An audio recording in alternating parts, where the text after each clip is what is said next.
കർഷകരെ തുയിലുണര്, മലയാളം മനമുണര്. കർഷകരെ തുയിലുണര്, മലയാളം മനമുണര്. മണ്ണിൻ്റെ ഗാഥകൾ കേൾക്കാൻ, മലയോര പെരുമകൾ കൊട്ടാൻ തുയിലുണര്, തുയിലുണര്, തുയിലുണര്. കർഷകരെ തുയിലുണര്, മലയാളം മനമുണര്.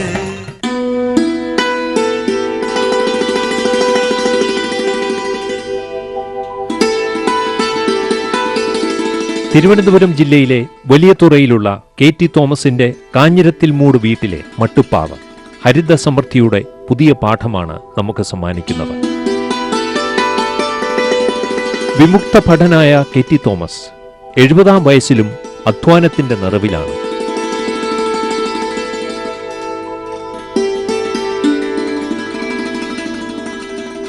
പതിനേഴ് വർഷത്തോളം ഇന്ത്യൻ അതിർത്തി കാത്തു. പിന്നീട് ഒമാനിൽ സെക്യൂരിറ്റി സർവീസിൽ 10 വർഷം. അതിനുശേഷം നാട്ടിലെത്തി. വിശ്രമജീവിതം നയിക്കാനൊന്നും ഈ വിമുക്ത ഭടൻ ഒരുക്കമായിരുന്നില്ല. അധ്വാനമേ സംതൃപ്തി, അതാണ് അദ്ദേഹത്തിന്റെ ജീവിതമന്ത്രം.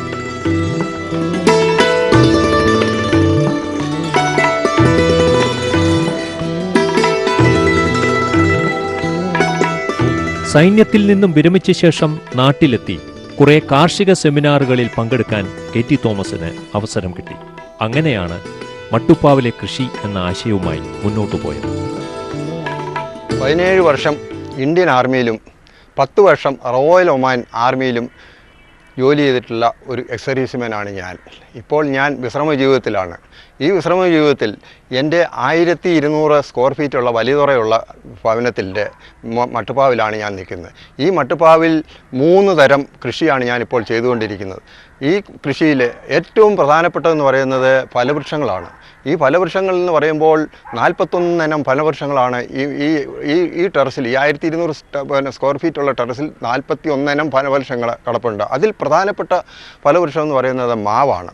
മാവിൽ ഏറ്റവും കൂടിയ മാങ്ങയായിട്ടുള്ള അൽഫോൻസോ എക്സ്പോർട്ട് ക്വാളിറ്റി മാങ്ങ ഇപ്പോൾ ഓഫ് സീസണിലും ഇവിടെ കായ്ച്ചു കിടക്കുകയാണ്.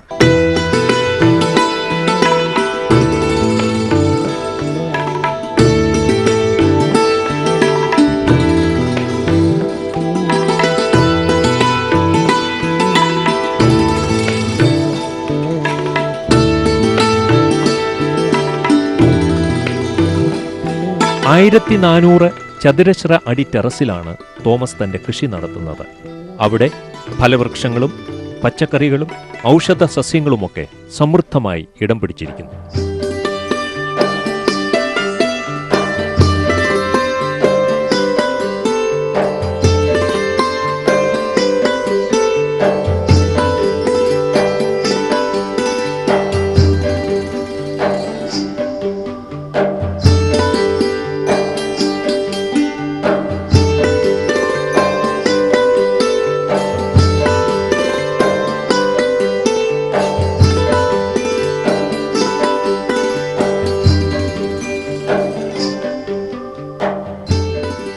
പ്ലാസ്റ്റിക് കവറുകളിലാണ് ആദ്യം കൃഷി തുടങ്ങിയത്. അത് ദ്രവിച്ചു തുടങ്ങിയപ്പോൾ റബ്ബർ കുട്ടകളിലേക്ക് കൃഷി മാറ്റിച്ചവിട്ടി.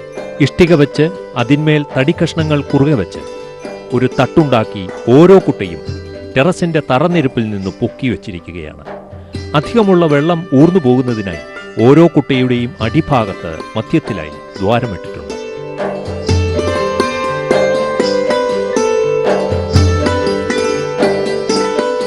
ഫലവൃക്ഷങ്ങളിൽ മാവിനങ്ങൾ തന്നെ 9 എണ്ണമുണ്ട്. മല്ലിക, അൽഫോൻസ, നീലം, കോട്ടുക്കോണം, ബങ്കനപ്പള്ളി, മൾഗോവ, ഹിമവസന്ത്, അങ്ങനെ പോകുന്നു മാവിനങ്ങളുടെ വൈവിധ്യം. 2.5 വർഷം പ്രായമായ മല്ലികയിൽ മാങ്ങകളുടെ സമൃദ്ധിയും കാണാൻ കഴിഞ്ഞു.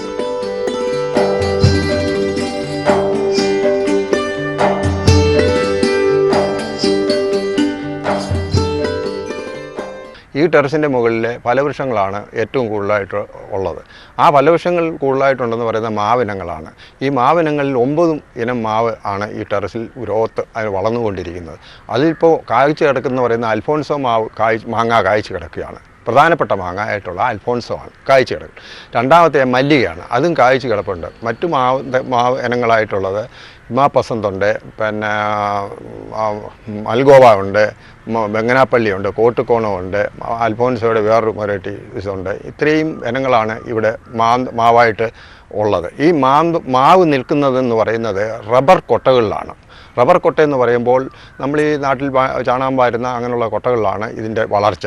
ഈ വളർച്ച ഒരു 1/4 ഭാഗം മണ്ണിട്ടതിന് ശേഷം പിന്നെ വളവും കൂടെ ചേർത്തിട്ടാണ് ഇതിടുന്നത്. അപ്പോൾ റബ്ബർ കൊട്ടയിൽ നമ്മൾ നടുമ്പോൾ ഇതിന് ഏറ്റവും അടിവശത്തായിട്ട് ഹോൾ ഇട്ട് കൊടുക്കണം. ഹോൾ ഇട്ട് കൊടുക്കുമ്പോൾ വെള്ളം നമ്മുടെ ഒഴിച്ച് കഴിയുമ്പോൾ ബാലൻസ് ഉള്ള വെള്ളം താഴെ ടെറസിലോട്ട് വീഴും. അപ്പം ടെറസിലോട്ട് വീഴുമ്പോൾ വെള്ളം ടെറസ് കേടായിരിക്കാൻ വേണ്ടിയിട്ട് നമ്മൾ ഈ വെച്ചിരിക്കുന്ന ഒരു പ്ലാറ്റ്ഫോം പോലാണ് കെട്ടിയിരിക്കുന്നത്. അതിൻ്റെ താഴെ വീഴും. വെള്ളം താഴെ വീണ് കഴിഞ്ഞാൽ ടെറസ് കേടാകുകയില്ല. രണ്ടാമത്തെ കാര്യം, നമ്മളിടുന്ന വളം അതിനൊരു റീസൈക്കിൾ പോലെ ഇട്ട് കൊടുക്കുമ്പോൾ ഒരിക്കലും ഈ വളത്തിൻ്റെ പോഷകം നഷ്ടപ്പെടുന്നില്ല. ഇത്രയുമാണ് ഈ മാവിനെക്കുറിച്ച്.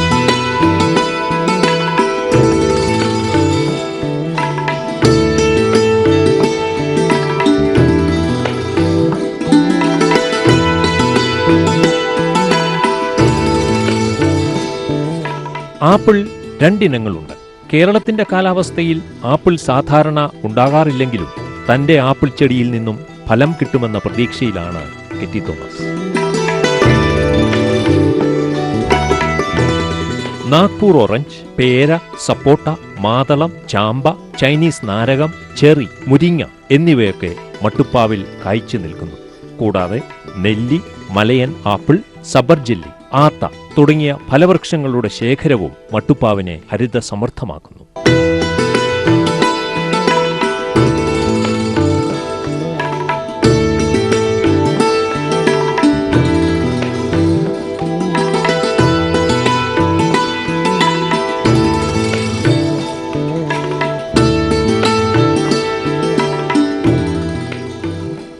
മാവിനങ്ങളെ കൂടാതെ ഔഷധ സസ്യങ്ങളും പച്ചക്കറികളും ഈ ടെറസിൻ്റെ മേളിൽ ഇപ്പോൾ വളരെ സമൃദ്ധിയായി വളർന്നുകൊണ്ടിരിക്കുകയാണ്.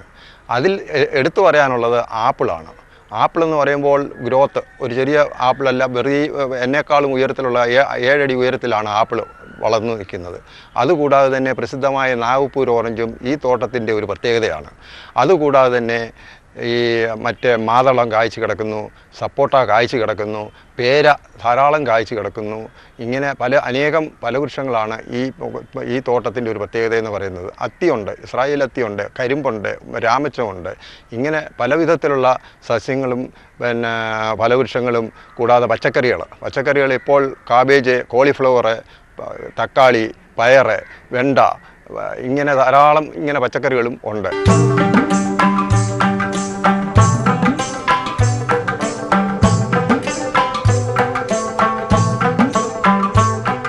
ഫലവൃക്ഷങ്ങൾ മാത്രമല്ല തോമസിന്റെ മട്ടുപ്പാവിലുള്ളത്, പച്ചക്കറികളും ഇവിടെ സ്ഥാനം പിടിച്ചിരിക്കുന്നു. കോളിഫ്ലവർ, കാബേജ്, ചീര, വെണ്ട, പച്ചമുളക്, പയർ, ഇഞ്ചി, തക്കാളി, കറിവേപ്പില എന്നിവയുമുണ്ട്.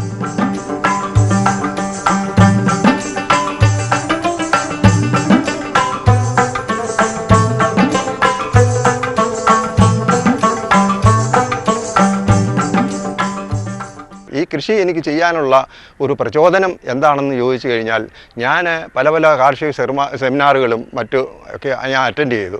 അതിൽ നിന്നും ഉടലെടുത്താണ് എനിക്ക് കൃഷി ചെയ്യണമെന്നൊരു ആഗ്രഹം വന്നതോടുകൂടി ആദ്യകാലങ്ങളിൽ ഞാൻ പച്ചക്കറികളാണ് എൻ്റെ ടെറസിൻ്റെ മേളിൽ ചെയ്തത്.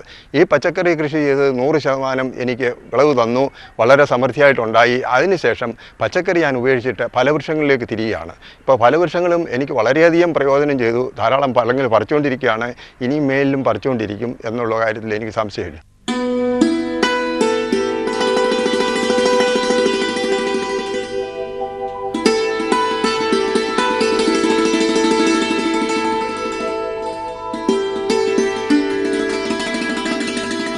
രാവിലെയും വൈകുന്നേരവുമാണ് തോമസിന്റെ ടെറസിലെ കൃഷിപരിചരണം. ഓരോ ചെടിയെയും പ്രത്യേകമായി നിരീക്ഷിക്കാറുണ്ട്. മണ്ണിര കമ്പോസ്റ്റ്, സ്റ്റെറാമീൽ എന്നിവയാണ് പ്രധാനമായും വളമായി ഉപയോഗിക്കുന്നത്. കീടബാധകളോ പുഴുക്കുത്തുകളോ കാര്യമായി തന്റെ ചെടികളെ ബാധിക്കാറില്ലെന്ന് തോമസ് സാക്ഷ്യപ്പെടുത്തുന്നു. എല്ലാ ദിവസവും രാവിലെയും വൈകുന്നേരവുമാണ് ചെടികൾക്ക് നനച്ചു കൊടുക്കുന്നത്. ആവശ്യത്തിന് മാത്രം വെള്ളം ഓരോന്നിനും ഒഴിച്ചു കൊടുക്കും. ഓരോ ഇനത്തിന്റെയും രീതിക്കനുസരിച്ചാണ് നന നടത്തുന്നത്. റബ്ബർ കുട്ടകളുടെ അടിഭാഗത്തുള്ള ദ്വാരത്തിൽ കൂടെ ഇറ്റുവീഴുന്ന വെള്ളം ശേഖരിക്കാൻ താഴെ പ്ലാസ്റ്റിക് ബേസിൻ വെച്ചിട്ടുണ്ട്. ഇങ്ങനെ ചെയ്യുന്നതുകൊണ്ട് വെള്ളവും വളവും പാഴാകുന്നില്ല. ഈ ഒരു സംവിധാനം നിമിത്തം മട്ടുപ്പാവിനും കേടു സംഭവിക്കുന്നില്ല.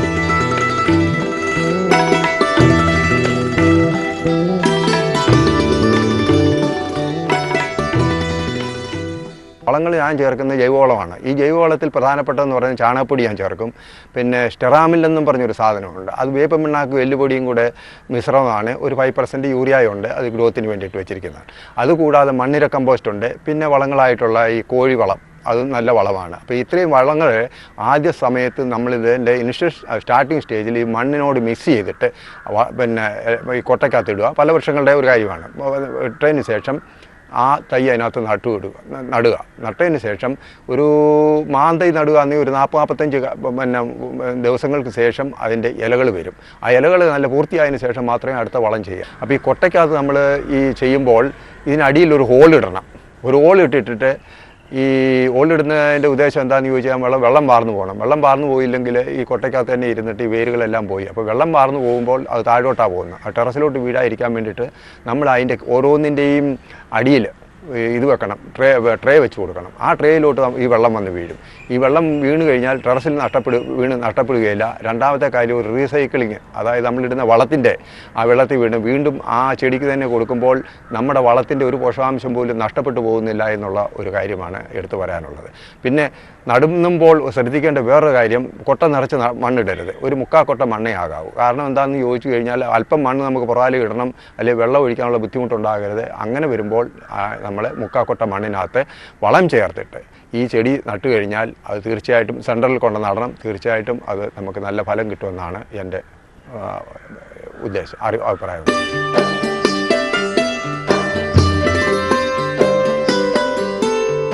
മട്ടുപ്പാവിലെ വൃത്തിയും വെടിപ്പുമാണ് ഏവരെയും ആകർഷിക്കുന്നത്. അതിലുമുണ്ട് ഒരു പട്ടാളച്ചിട്ട. ഓരോ റബ്ബർ കുട്ടയും കൃത്യമായ അകലത്തിലാണ് ഒരുക്കിയിരിക്കുന്നത്.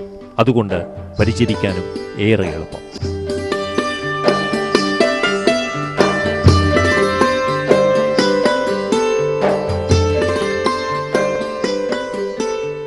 മട്ടുപ്പാവിന്റെ ഒരു ഭാഗത്ത് ഔഷധ സസ്യങ്ങളുടെ നിരയുമുണ്ട്. 30ഓളം ഇനം ഔഷധ സസ്യങ്ങൾ ഇവിടെ പരിചരിക്കപ്പെടുന്നു. കർപ്പൂരം, നീർവാളം, മുറിക്കുട്ടിപ്പച്ച, പഴുതാരച്ചെടി, ചക്കരക്കൊല്ലി, വേലിപ്പരുത്തി, മുന്നമടക്കി, തുളസി വെറ്റില, ആരോഗ്യപ്പച്ച, കരിമ്പ്, രാമച്ചം, കൃഷ്ണതുളസി എന്നിങ്ങനെ പോകുന്നു ഔഷധ സസ്യങ്ങളുടെ ഇനം.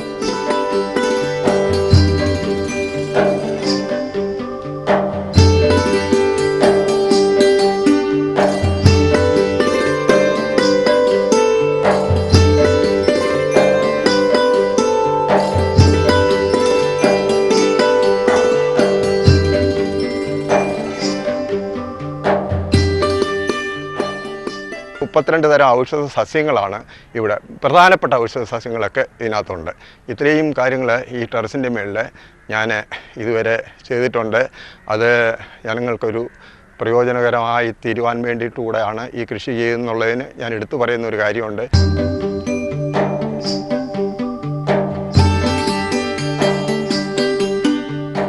മാനസികവും ശാരീരികവുമായ ഉന്മേഷത്തിനു വേണ്ടിയാണ് KT തോമസ് മട്ടുപ്പാവിൽ ഇത്തരത്തിലുള്ളൊരു ഹരിതോദ്യാനം ഒരുക്കിയിരിക്കുന്നത്.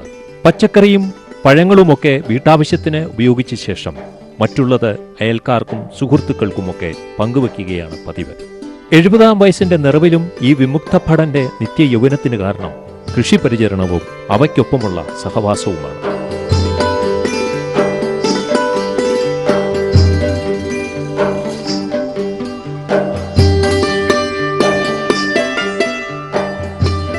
നിരവധി പേർ ഈ ഹരിതോദ്യാനം കാണാൻ എത്തുന്നുണ്ട്. പത്രപംക്തികളിലും ദൃശ്യമാധ്യമങ്ങളിലുമൊക്കെ KT തോമസിന്റെ കൃഷിപ്പെരുമ നിറഞ്ഞു നിൽക്കുന്നു. ഞാൻ തിരുവനന്തപുരം സിറ്റിയിൽ താമസിക്കുന്ന ഒരാളാണ്. എനിക്ക് 10 സെൻറ്റ് സ്ഥലം ഉണ്ടെങ്കിൽ തന്നെയും ആ 10 സെൻറ്റ് സ്ഥലങ്ങൾ വൃക്ഷങ്ങളാൽ നിറയപ്പെട്ടിട്ടുള്ളതാണ്. ആ വൃക്ഷങ്ങളുടെ ചുവട്ടിൽ ഏതെങ്കിലും ഈ പച്ചക്കറികളോ ഫലവൃക്ഷങ്ങളോ വേറെ കൊണ്ട് വെച്ച് കഴിഞ്ഞാൽ അത് തീർച്ചയായിട്ടും ഉണ്ടാവുകയില്ല. അതുകൊണ്ട് വെറുതെ കിടക്കുന്ന നമ്മുടെ ഈ ടെറസിൽ നമ്മളെ പച്ചക്കറി ആയാലും ഫലവൃക്ഷങ്ങളായാലും ഔഷധ സസ്യങ്ങളായാലും കൃഷി ചെയ്ത് കഴിഞ്ഞാൽ അത് നമുക്ക് വളരെയധികം പ്രയോജനം ചെയ്യും എന്നുള്ളതിൻ്റെ ഒരു മാതൃകയാണ് ഞാനിപ്പോൾ നിങ്ങൾക്ക് കാട്ടിയിരിക്കുന്നത്.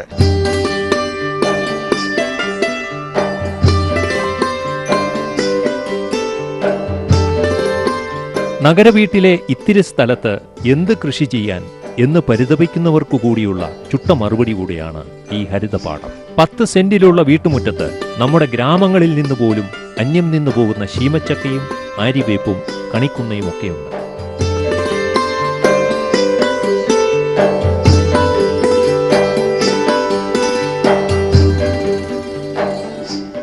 എന്ത് കാര്യങ്ങൾക്കും നമുക്കൊരു മനസ്സാണ് വേണ്ടത്. ചെയ്യുന്നതിന് ഏറ്റവും പ്രധാനപ്പെട്ട എന്ന് പറയുന്ന ഒരു ആത്മവിശ്വാസം, ഒരു മനസ്സും ഉണ്ടെന്നുണ്ടെങ്കിൽ തീർച്ചയായിട്ടും ഈ കൃഷി നമുക്ക് വൻ വിജയമാക്കി എടുക്കാൻ പറ്റും. ഒരു കേരളത്തിലെ ഒരു ജൈവവള കൃഷിയായിട്ട് മാറ്റി തീർക്കാൻ പറ്റുമെന്നുള്ളതിന് യാതൊരു സംശയവുമില്ല.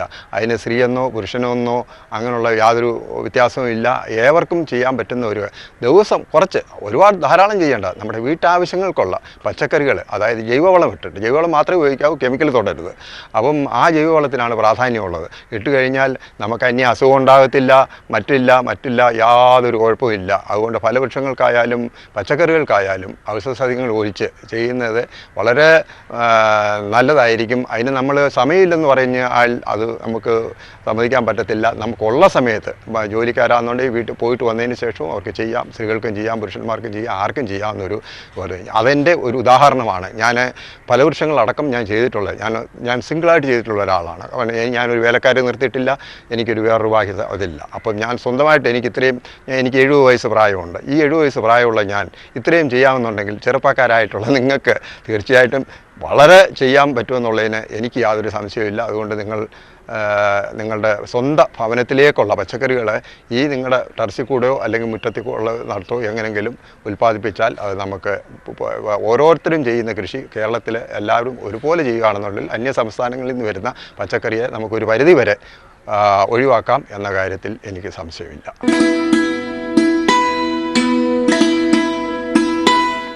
റാന്നി മക്കപ്പുഴ സ്വദേശിയായ KT തോമസ് വിവാഹശേഷമാണ് നഗരത്തിലേക്ക് ചേക്കേറിയത്.